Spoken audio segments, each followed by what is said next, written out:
అంతా దీపారాధన చేయలేదు. ఈ అమావాస్య నాడు మాత్రమే దీపారాధన చేశాను.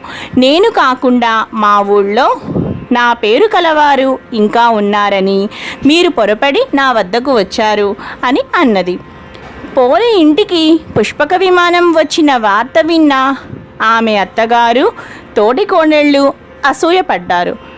కార్తీక మాసమంతా దీపారాధన మేము చేస్తే ఈ ఒక్కరోజు దీపారాధన చేసిన పోలికి స్వర్గప్రాప్తి ఏమిటని అసూయపడ్డారు.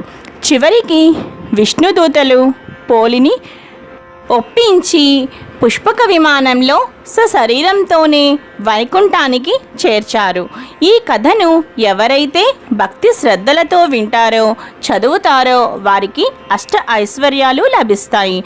ఇక్కడ మనం గమనించవలసిన ఒక విషయం ఏమిటంటే, పోలి పరమేశ్వరుడికి దీపారాధన